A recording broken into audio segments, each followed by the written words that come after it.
BJP মুসলমানদেরকে tight দিতে চাইছে, কিন্তু ব্যাপারটা হচ্ছে মুসলিমদেরকে টাইট দিতে গিয়ে হিন্দু ভাইরাও আজকে ক্ষতিগ্রস্ত হচ্ছে।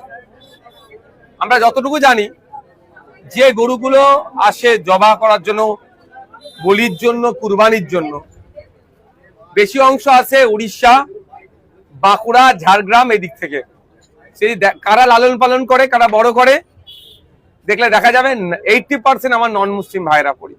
তারা বছরে এই দিনটার অপেক্ষায় থাকে, কুরবানির উৎসবের অপেক্ষায় থাকে, বছর বছর ধরে গরু লালন পালন করে বিক্রি করে যে উপার্জন হয়, এই ধরনের খবর পাওয়া যাচ্ছে। মেয়ের বিবাহ থেকে শুরু করে আনুষঙ্গিক এই টাকাটাকে কাজে লাগায়।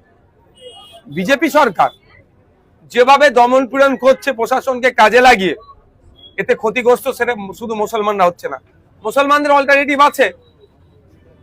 খাসি, ছাগল তারা কুরবানি করলে, তাদের জবাহ করলে কুরবানিটা তাদের হয়ে যাবে।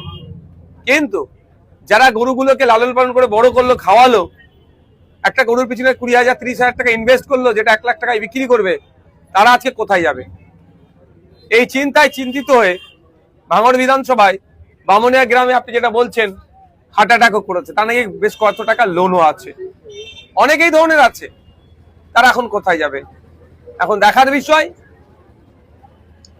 যে 1950 সালে যে আইন আছে, সেই আইনের 12 নম্বর ধারাটাকে উল্লেখ করে রাজ্য সরকার ছাড় দেয় কি দেয় না, সেই মর্মে আমি দ্বারস্থ হচ্ছি তাদের কাছে হব। আমি আশা করব সেটা ছাড় দেবে। মানুষের রুজি রুটি এখানে যুক্ত হয়ে আছে।